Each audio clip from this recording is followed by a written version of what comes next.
하시는 거예요. 내가 나무 10개 해. 그럼 10개 할 거면 오늘 금방 뚫으실 거 아니에요. 그러니까 이게 그늘이건 아니건 상관없지만 내가 나무 한 3,000개, 4,000개 뚫으면 며칠 뚫어야 되거든요. 근데 나무를 밖에도 놓고 그리고 여기에서 뚫고 그러면 표피가 상해요. 표피가 상하면 이 겉에 보호막이 없어지잖아요. 그러면 이 들고 일어나니까 여기는 해균이 자리를 잡게 되죠. 그리고 표고가 자리를 잡았다고 해도 버섯이 못 나요. 그러니까 되도록이면 그늘에서. 그리고 성형종기 이렇게 왕창 쏟아놓지 마시고 하나씩 빼서 심는 거고요. 아까 말씀드린 것처럼 성형종균에 해균이 이 종균에 막 해균이 붙을 수가 있잖아요. 그러니까 되도록이면 딱 빼자마자 스티로폼 마개만 잡고 드시면 됩니다. 그래서 이렇게 심어주시고요. 딱 균을 심고 나면 아까 이제 보신 것처럼 얘는 지금 일자로 맞춘 거예요. 균을. 그러면 여기 이렇게 해균이 탔잖아요. 요건 표고균.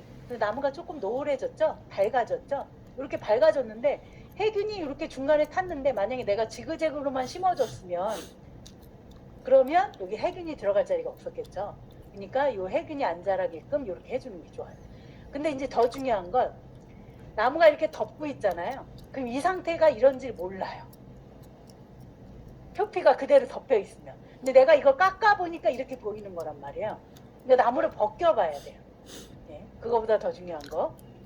그래서 그건 뒤에서 설명을 드릴 거고요. 이제 나무를 균을 심으면 이렇게 제가 아까 말씀드렸죠. 3단 내지 4단 정도까지만 높이를 쌓는 거예요. 기찻길처럼 이렇게 고인목을 놓고. 그렇게 넣고 나서 위에서 물을 줍니다. 물을 주면 처음에는 나무에 아직 수분이 있기 때문에 3, 4개월 정도밖에 안 말려서 수분이 있기 때문에 처음에는 나무 표면이 젖을 정도로만 주시면 돼요. 물을. 더 주셔도 되지만 더 주려면 시간 오래 걸리고 지하수 더 많이 쓰셔야 되잖아요. 그러니까 나무 젖을 정도로만 주시되 일주일에 한 번 정도.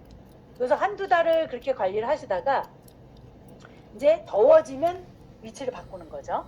그렇게 하는데 이때 아까 그거는 이제 하우스 딱 예쁜 하우스 만들었을 때고요. 이렇게. 근데 나는 관리를 더 잘하고 싶어. 봄에 너무 춥다는데. 그럼 이렇게 비닐을 덮어놓는 거죠. 그럼 낮에 따뜻하고 저녁까지 보온이 되잖아요. 근데 주의하실 점이 얘가 비닐을 계속 덮여있기 때문에 여기가 나무가 계속 수분이 빠진단 말이에요. 그럼 여기가 습이게 차요. 그럼 여기에 곰팡이가 다른 푸른 곰팡이 같은 게 낄 수가 있어요. 나는 보온을 위해서 비닐을 덮었다고 하지만 주기적으로 얘를 열어줘야 돼요. 그러니까 내가 그걸 못하겠다. 그러면 안 덮는 게 나은 거죠. 그러니까 잘못 배우면 안 돼요. 그러니까 남이 어떤 걸 한다. 이걸 한다. 그럼 왜 그렇게 하는지. 그리고 재배장을 꾸준히 가면서 관찰을 하면 뭔가 이상하다. 그럼 바로 문을 열면 괜찮거든요. 근데 이렇게 닫아놓고 며칠을 안 가요. 그러면 이제 안 간 상태에서 얘가 계속 번성을 한단 말이에요. 밀도가 높아지고 해균이. 그 전에 빨리 처리를 해주면 되는데. 그러니까 하우스를 계속 가시면 빨리 발견해서 빨리 조치가 되는데 내가 까먹고 딴 거 하다가 못 가. 그럼 이게 조치가 안 되는 거죠. 그러니까 하실 때 남한테 뭔가 새로운 걸 배우면 그걸 계속 관찰을 해서 그 정확한 방법을 찾으셔야 돼요. 그래서 이런 텐텐지를 이용하기도 하고 하는데 그리고 옆에를 열어놓기도 하거든요. 텐텐지는 바람이 통해서 이렇게 수분이 차는 걸 좀 적게 할 수가 있어요. 그래서 이렇게 텐텐지를 덮어서 보온 효과를 높이기도 합니다. 이거는 가니하우스 모습이에요. 이제 내가 비닐하우스까지 못 만들겠다. 그러면 이렇게 차각막을 나무에서 좀 띄워서 이렇게 천막 치듯이. 그러면 이제 통풍되면서 이제 균이 자라는 거죠. 그리고 차각막을 덮더라도 나무 상자를 고여서 이게 이제 장작으로 쌓으면서 봄에 이렇게 관리할 수가 있는 거죠. 간이적으로 하우스 안 짓고도. 얘가 나쁜 방법이에요. 너무 나무를 높게 싸니까 여기는 덥고 여기는 시원하고 물을 주면 여기는 많이 맞지만 여기는 안 맞고 그럼 나무 상태에 물을 골고루 주기가 어렵잖아요.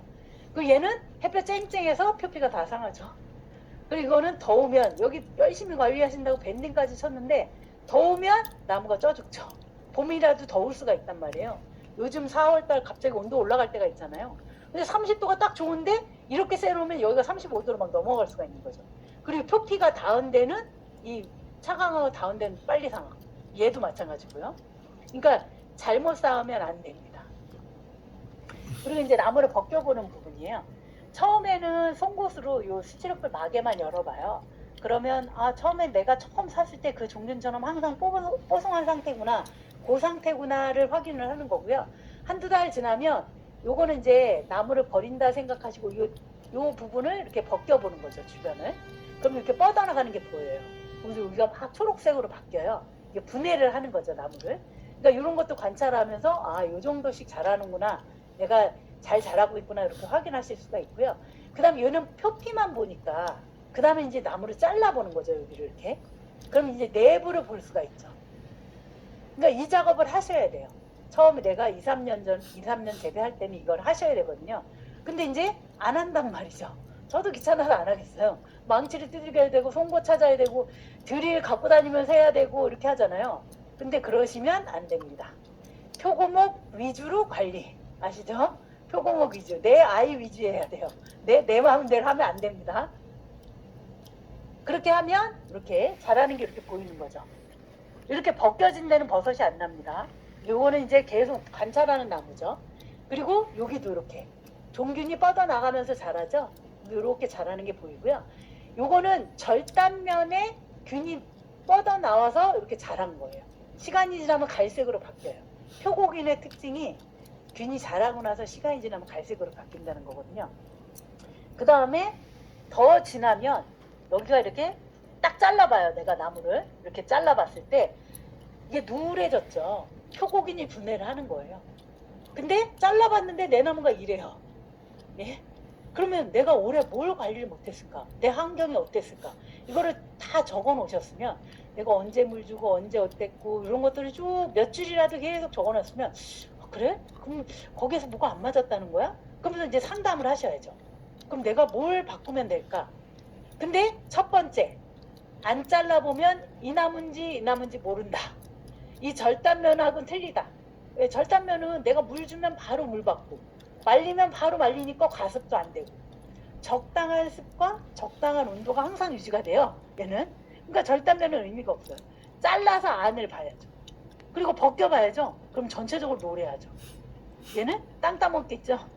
여기는 토고균, 구멍 뚫은 데만 자랐어요. 옆엔 다 해균이야. 그럼 얘가 희마리가 없으니까 통통하고 좋은 버섯이 안 날 거 아니에요. 나더라도. 그렇죠? 그러니까 1년간 나무를 벗겨보고 잘라보면서 계속 하면서 이거 관찰을 하셔야죠.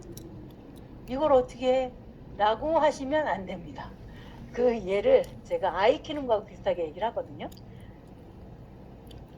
여자분들이 결혼해서 첫 아이 나면 애지중지 하면서 키우잖아요. 온갖 실험을 다 하죠. 막 애가 울면 막 이렇게 뭐 우유도 줘봤다가 안아도 줘봤다가 막 그 두드려도 줘봤다가 자장가도 불러봤다가 다 해보잖아요. 그리고 아프기만 해도 막 병원 달려가죠. 그러다가 둘째가 나면 아 얘가 아파서 그러는구나. 대강대강 알죠. 둘째 날 때. 그래서 둘째가 조금 손해를 많이 보죠. 네.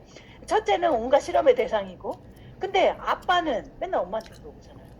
여보 우리 애기 지금 아프다는데 우리 애기 우는데 지금 아파서 우는 거야. 뭐 해줘야 돼? 뭐 이러시면 안 됩니다. 아빠가 되시면 안 됩니다. 요즘 아빠들은 안 그러시긴 하지만 그래도 저 나이대로 보시면 아빠가 되시면 안 되고요. 엄마가 돼야 됩니다. 더 나쁜 건 내 아이가 아픈데 옆집 엄마한테 물어봐요. 옆집 아빠한테 물어봐. 옆집 엄마. 그건 참고사항입니다. 내 아이하고 똑같지 않습니다. 아셨죠? 그래서 이제 그 과정을 1, 2년 겪으시면 내 재배장은 내가 최고가 됩니다. 근데 옆집 사람이 얘기해도 나는 이렇게 하겠다 이렇게 되죠. 재배자마다 자기만의 노하우가 틀려요. 원리는 똑같지만 하시는 방법들이 틀립니다. 어떤 분들은 꼭 화고만 뽑는 분들이 있고요. 어떤 분들은 화고를 하려면 너무 관리가 어렵더라 해서 어떤 분들은 동고 위주로만 뽑는 분도 있고요. 어떤 분들은 동고까지도 좀 힘드네. 나는 시장에 조금 저렴하게 해서 양 많이 해서 팔아야지 하고 이제 향고나 이런 쪽으로 하시는 분들도 있어요. 그러니까 모양의 차이가 큰 거죠. 이제 화고 같은 경우는 조금 향이 짙고 뭐 이런 부분은 있지만 정말 좋아하시는 분들 아니면 그 차이를 크게 못 느끼거든요. 그러니까 이제 그거에 맞춰서 재배를 하시는 것처럼 요거 내 하우스를 어떻게 관리할 건지 그거를 처음에는 조금 힘들더라도 내 사업이 성공하기 위해서 그런 것들은 좀 해주시면 좋겠습니다.